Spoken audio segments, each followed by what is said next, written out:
الحمد لله ثم الحمد لله نحمده ونستعينه ونستغفره ونتوب إليه ونعوذ بالله من شرور أنفسنا ومن سيئات أعمالنا من يهد الله فهو المهتد ومن يضلل فلن تجد له وليا مرشدا وأشهد أن لا إله إلا الله وحده لا شريك له وأشهد أن سيدنا وحبيبنا ومولانا محمدا عبده ورسوله أما بعد أعوذ بالله من الشيطان الرجيم يا أيها الذين آمنوا اتقوا الله وقولوا قولا سديدا يصلح لكم أعمالكم ويغفر لكم ذنوبكم ومن يطع الله ورسوله فقد فاز فوزا عظيما.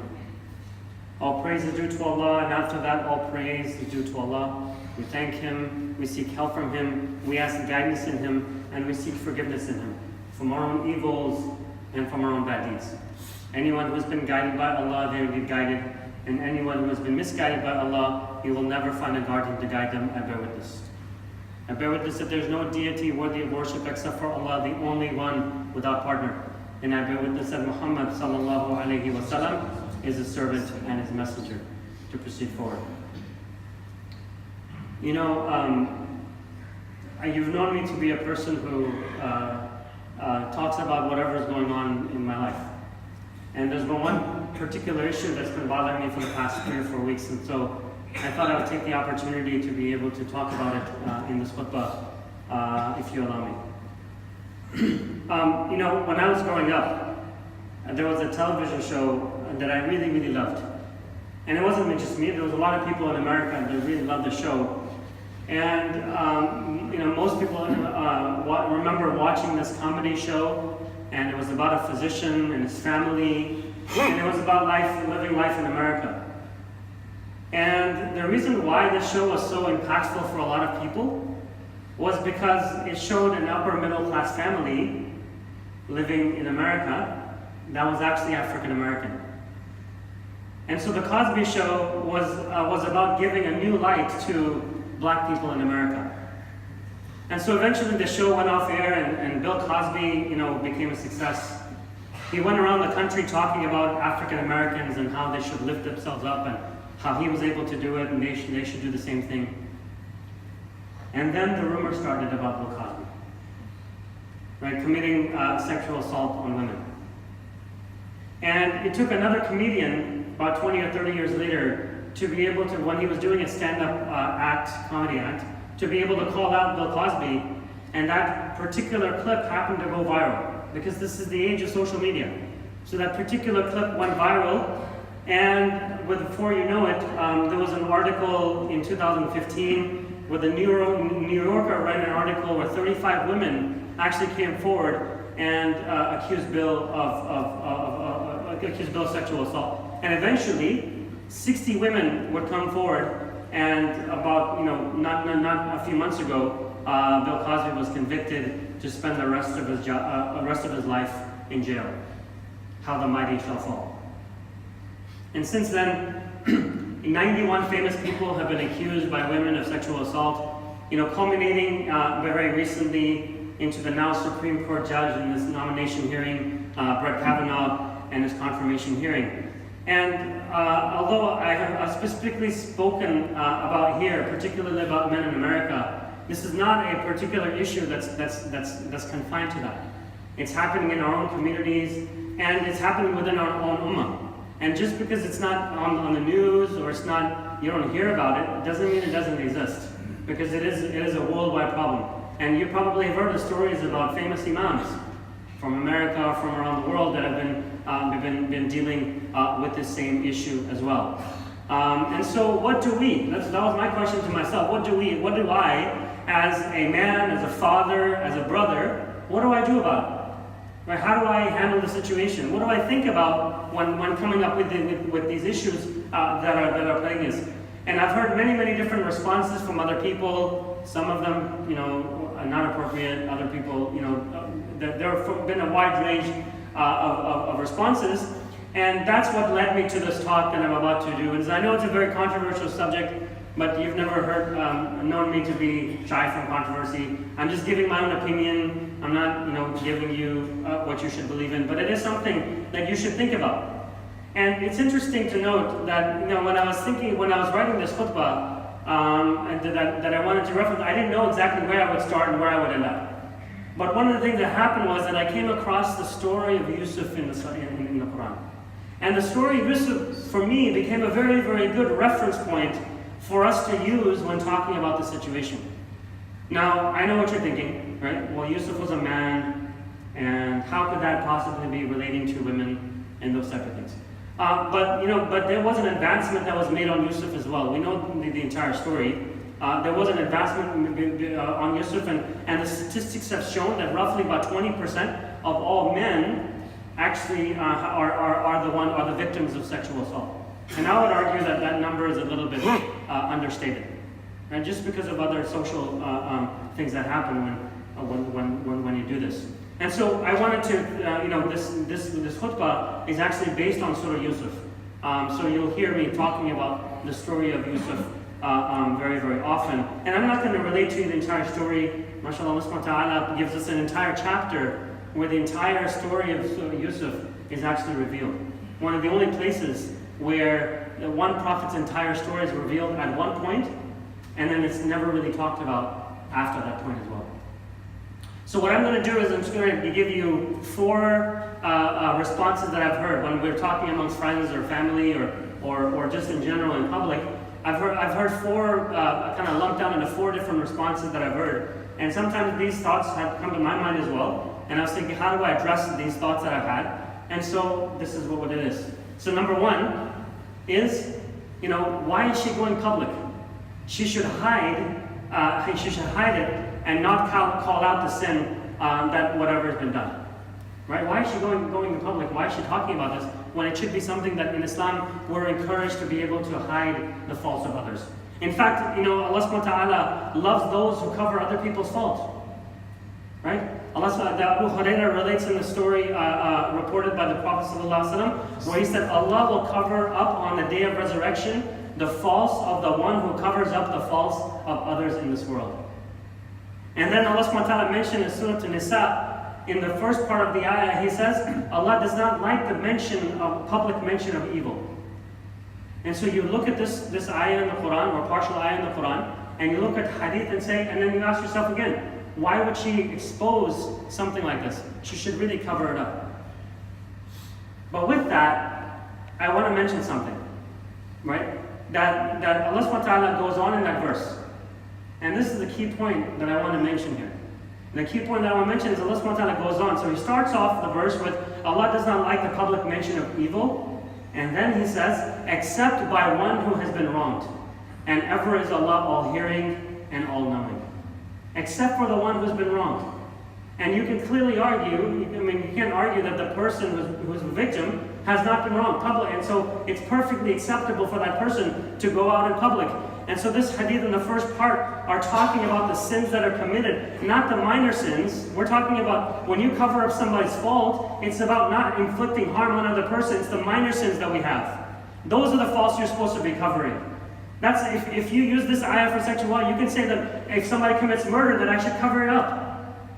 That's not appropriate. In the same way, when you have this type of an assault, then it's not a matter of covering it. That's a matter of exposing it. It's a matter of exposing this idea for this thing. And so, whenever she has a right to speak up because she's been wronged in that situation. In fact, in the story of Surah Yusuf, when the wife of Al-Aziz, right, he's the husband, the wife of Al-Aziz, when she says to him, she said, what is the recompense of one who intended evil for your wife, but that he be imprisoned or have a painful punishment?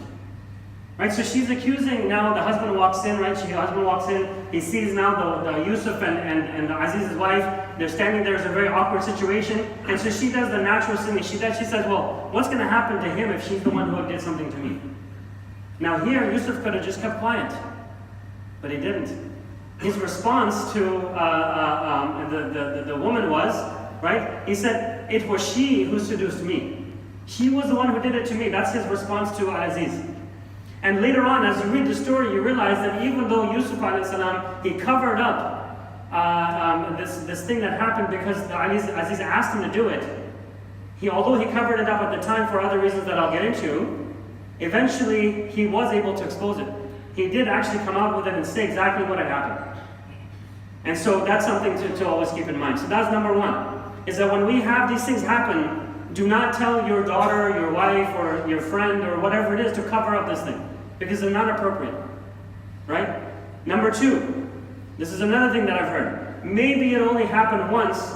It's not habitual. Maybe they did something wrong. Just leave it alone, right? Don't cover it up, but just leave it alone. Maybe it's something that only happened once. Now, I'm not arguing that it's not possible for people to slip up. I mean, alhamdulillah, we're all human beings. We are going to make mistakes. You might make a mistake, you commit a sin, you do all of these things. But you know, one of the qualities of Allah subhanahu wa ta'ala is that He is what's called mukaffir as-sayyi'at. He is the one who is the coverer of sins. Mukaffir as-sayyi'at. And the nature of this quality is that Allah will not expose your sin, right? Unless you keep doing it over and over again. Now think about that. If Allah subhanahu wa ta'ala is mukaffir as-sayyi'at, He's the one who covers your sin. He will only expose your sin if you continue to do it. Right? So, you know, this idea of it only happened once, it doesn't fall in this category. If your sin is exposed, you know, the likelihood is that you've actually, this is not the first time you've done it. And that's the point here. And so when a woman comes out and says that a man, you know, sexually abused her or harassed her, those type of things, and the person is exposed, we have to firmly believe that this is not the first and only time this has happened. And this is also the reason that when a woman does step forward, usually what happens is other women have the strength to be able to come forward as well. And then you realize, wait, it wasn't a one-off thing. There's a whole pattern that's going on over here. There's an entire pattern that's going on that needs to be exposed, you know, for this person. And this happens all over and over. You know, Anas ibn Malik, he reports that a young man had stolen something and he was brought to Umar ibn Khattab. And the young man who had stolen, he said, by Allah, I have never stolen before this time. I have never stolen anything before this time. And Umar responded back, he said, you lie. You lie. And what was the reason Umar gave? He said, you lie because Allah would not, or Allah does not surrender a servant of His on his first sin. That Allah subhanahu wa ta'ala does not expose your sin, does not expose a person on the first time you commit a sin. And so Umar had firm belief in that. And this is not a fault that this person had that was could have been hidden. This is a public thing. He stole something publicly. Right? And Umar ibn Khattab is actually telling this to that person. And we have to understand the psyche of the perpetrator as well. The person who's actually committing the act. Right? That they have a wanton disregard for the consequences. You know, because if anything, if there are any consequences, they have a wanton disregard. Because they are usually the people that are committing it are the people in power. And so they think that nothing will happen to them. It's hubris. They think that they're above the law. They think those type of things, and he thinks he can get away with it, and that's why this thing happens. And remember, right, the general principle that there are certain qualities of Allah subhanahu wa ta'ala that we're encouraged to take on. We're encouraged to be merciful because Allah subhanahu wa ta'ala is merciful. We're encouraged to be kind because Allah subhanahu wa ta'ala is kind. We're encouraged to be forgiving because Allah subhanahu wa ta'ala is forgiving. But if you take on the qualities of the power of Allah subhanahu wa ta'ala, He's going to break your back. He's going to ruin you. And we've seen this time and time again throughout history. That if you take on the quality of Al-Kabir, you've taken the quality of Al-Jabbar or Al-Qawi, Allah subhanahu wa ta'ala is going to break you, and He's going to make you go back down to where you are as a human being. Right? And this is what happens to these people. Whether it be Bill Cosby, or it be the Weinstein brothers, or anybody else, or even imams in our own community. When you get up to that level where you think you're that powerful, Allah subhanahu wa ta'ala is going to bring you down. And it won't be the first time, because again, Allah subhanahu wa ta'ala doesn't expose it for the first time. But if you consistently do that pattern, then that's exactly when Allah subhanahu wa ta'ala is going to expose you. And even in the story of Yusuf alayhi salam, when the husband tells his wife, he says, ask forgiveness for your sin. Indeed, you were of the sinful. You were of the sinful. He's telling, Al-Aziz is telling his wife that he was. So we must assume here, right, that this wasn't the first time she was doing this. This is not the first time she was doing this. And as mentioned above, she didn't stop. And then even after this incident happens, she's the one who calls all the women of the city to come together, and she then brings out Yusuf and her. This is a habitual pattern that this woman has. And because of this quality of Allah subhanahu wa ta'ala, we have to know that it is not something that this is the first time she did it. And you have to know that if somebody gets accused of something publicly, that is not the first time they've done it. Right? You have to keep it in mind. Number 3, the way she was dressed, she probably deserved it. You've probably heard that too. The way she was dressed, she probably deserved something like this.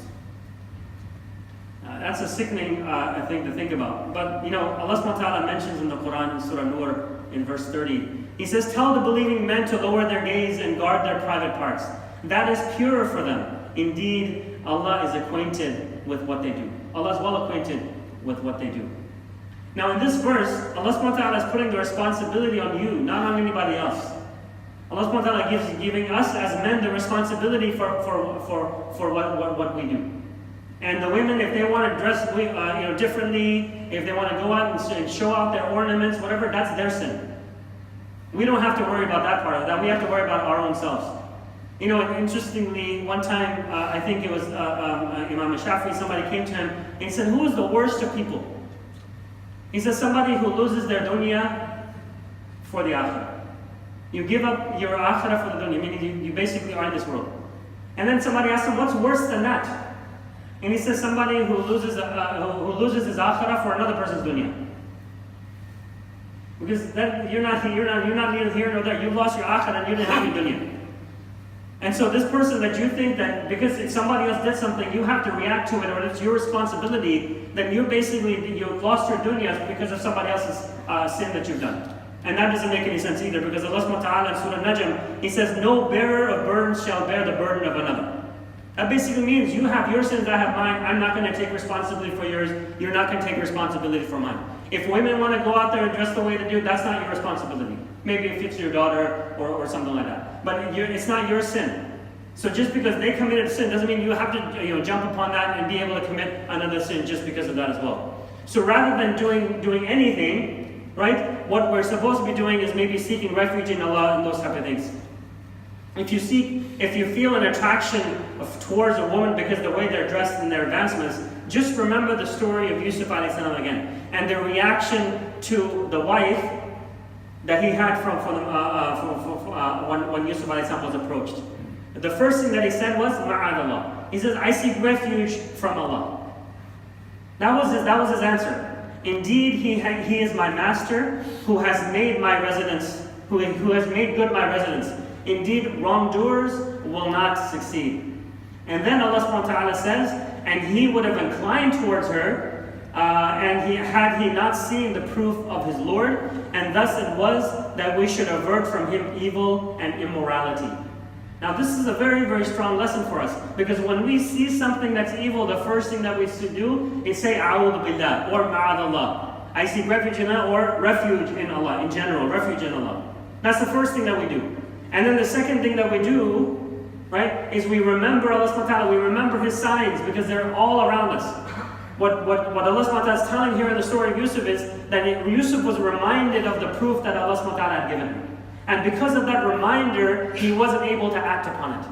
Had he not been given that reminder, Allah subhanahu wa ta'ala says that he might have acted upon it. And so what we have to do is the same thing. We have to basically remember Allah subhanahu wa ta'ala in times when we are tested. Ma'adallah, a'udhu billah, that I seek refuge in Allah. And remember that wrongdoings will never succeed. The people who do wrong will never succeed. And the proof of our Lord, in our case, it means that we should have taqwa of the proofs that Allah subhanahu wa ta'ala has given us. When we have taqwa, we can avert evil wherever we find it. That is the nature of taqwa. And the last thing that I wanted to mention, and this is something that I even thought about, was why is she saying something now and not say it when it actually happened? In some cases, you can go back 25 years. This person did something to me 25 years ago, 30 years ago. Why is she bringing it up now? Is there a statute of limitation? Right? Is there a statute of limitation for when you can actually not have to say anything is too late for this? Those were the thoughts that were going on in my mind. And this is even an interesting question, because even if you don't think about all of the other ones, right? Even if you don't think about all the other questions, this might be something that you think about. Why is it that this woman is coming out 30 years later and saying that something happened to her? Right? And that's something that, as I mentioned, that I thought about as well. Right? But psychologists have studied this issue, so it's not something new.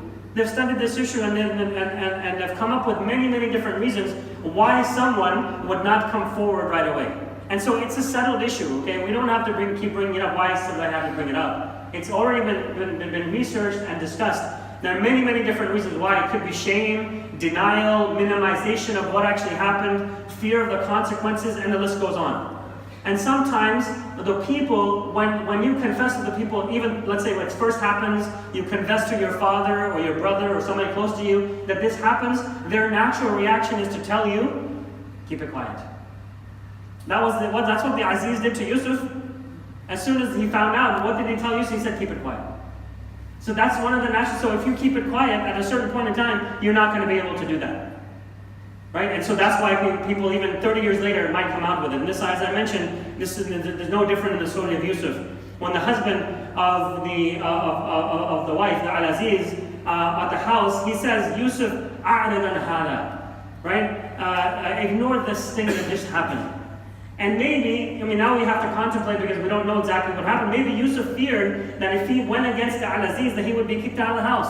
Maybe he's thinking, well, maybe it's not a big deal because Al-Aziz doesn't think it's a big deal. So minimization happens also. There's shame. How could I be in this situation? All of these things could have been going on, and that's why Yusuf listened to Al-Aziz.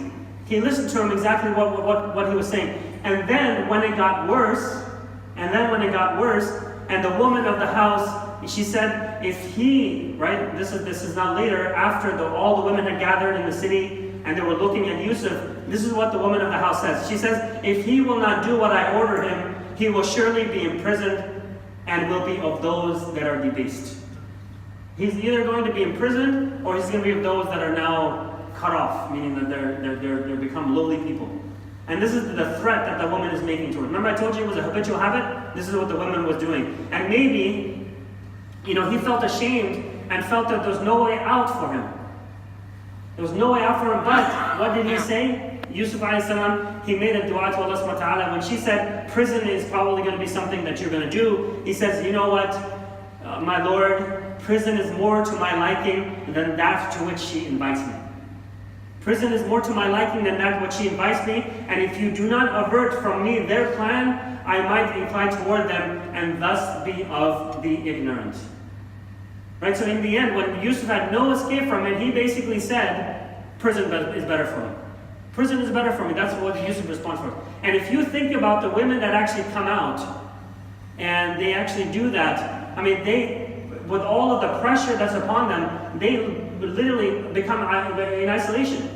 Because they're ridiculed, or they're harassed, or all of these things happen to them when they actually come out. But the conclusion of this episode in Surah Yusuf is very, very important for us. When we think about why is it that the woman didn't do it 30 years later, maybe there's a no statute of limitation, and maybe she should keep it quiet because it's been such a long time ago, we have to remember Surah Yusuf and what he does. Because when he's in prison, right, and the cook that's there for the king goes out, when he interprets the dream, the king said, why don't you bring Yusuf out of the prison?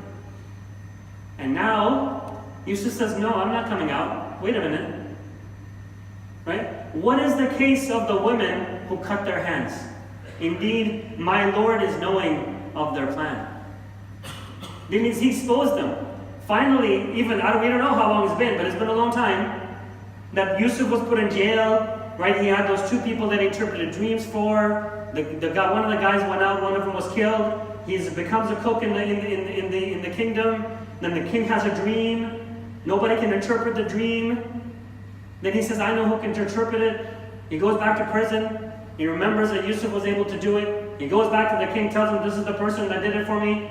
Then the king says, bring him out. And then Yusuf says, wait a minute now. Not yet. I have to be absolved of the crime. I'm not supposed to be in this prison. Right? And he says, what is the case of the women who cut their hands? Indeed, my Lord is knowing of their plan. أقول قولي هذا واستغفر الله ولكم واستغفر. الحمد لله رب العالمين. الصلاة والسلام على أشرف الأنبياء والمرسلين محمد صلى الله عليه وسلم. You know, this movement, this Me Too movement that they have, #MeToo, has grown in strength over the past few years, you know, with many, many women coming out, even in our own communities, and revealing what has happened to them in the past. And what I tried to do in this previous khutbah is I tried to relate the example of what's happening in certain cases with, in my opinion, to the story of Yusuf alayhi salam. And it is a very similar situation. Indeed, when we have issues that we're facing, indeed, when I was writing this khutbah, I didn't know where this khutbah was going to go, I'll be honest with you. But I had questions in my head. And I said, how do I answer these questions? And all of a sudden, as I was writing and I was thinking about it and I was researching, I was like, I don't know why I didn't think of it before. I've read Surah Yusuf many, many times. But Allah subhanahu wa ta'ala sometimes gives you these things where, you know, you've read the same ayah over and over, but where you're living in that situation, you're like, oh, I never thought of that ayah in this way. And so that's what happened to me when I was thinking about Surah Yusuf. So we should always, in every single situation we find ourselves in, always turn towards the Quran and the Sunnah, because they have the answers. They have the answers for us in a general way that we can use. So we as men, you know, come up with many, many silly reasons to justify what happened in these cases. You know, Shaitan puts many, many thoughts within our minds, and I just named a few of them, right? You know, one of them, why is she going public? She should hide it and not call out the sin. But Allah subhanahu wa ta'ala doesn't call out a sin the first time you do it. So if it's a habitual pattern that this person has, it's our right to call them out. And you don't call out, you cover somebody's sins when it's personal. It's not when it's affecting somebody else. So that's number one. Number two is maybe it only happened once, it's not habitual. And again, Allah subhanahu wa ta'ala is mukaffiru sayyat. He's the one who covers the sins. And so if somebody gets exposed, you better believe that wasn't the first time that they did it. Number three, the way she was dressed, she probably deserved it.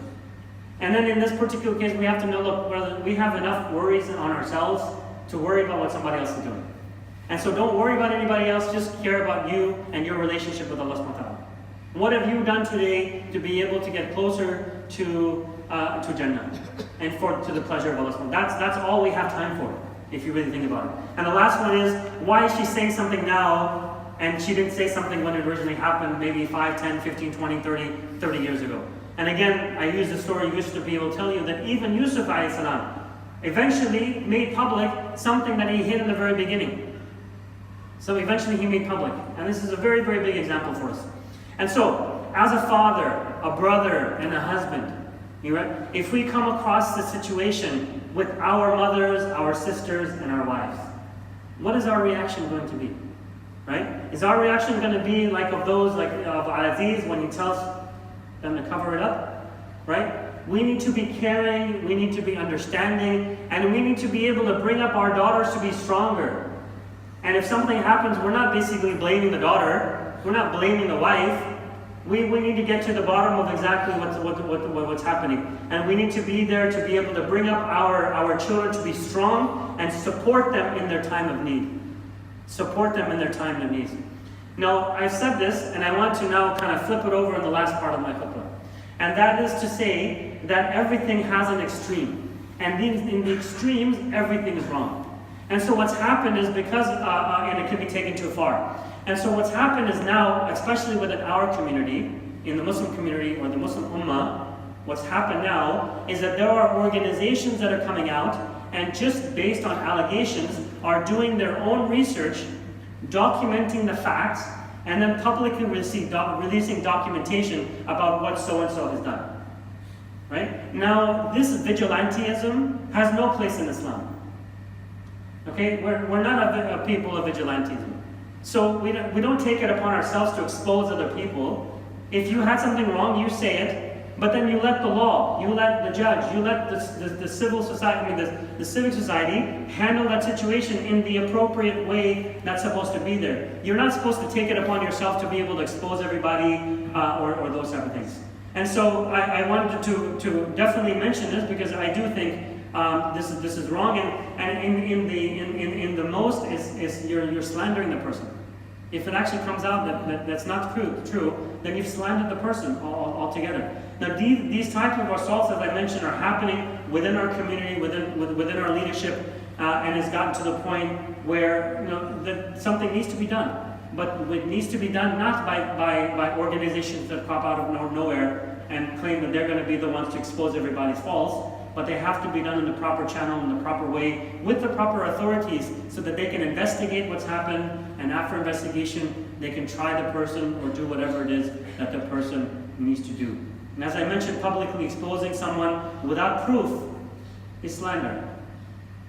Right? Public exposing without proof is slander, and it's defamation. And if someone does wrong, as we mentioned earlier, if someone does wrong, right, it doesn't mean you do a wrong back. If someone does wrong, it's better for you to let the authorities handle it, especially in cases like this, when it takes a lot to be able to prove whatever it is that you are trying to prove.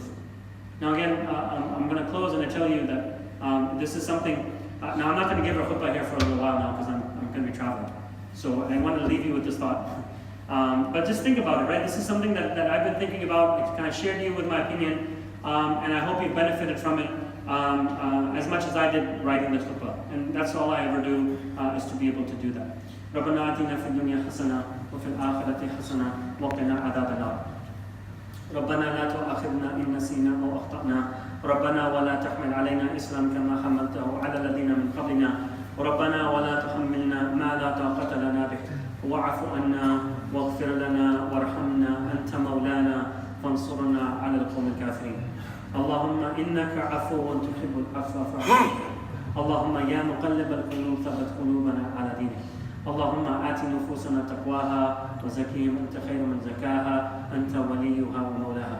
اللهم إنا نسألك إيمانا كاملا ويقينا صادقا وقلبا خاشعا ولسانا ذاكرا شاكرا وعملا صالحا وعلما نافعا ورزقا واسعا وتوبة نصوحا وتوبة قبل الموت وراحة عند الموت ومغفرة بعد الموت برحمتك يا أرحم الراحمين.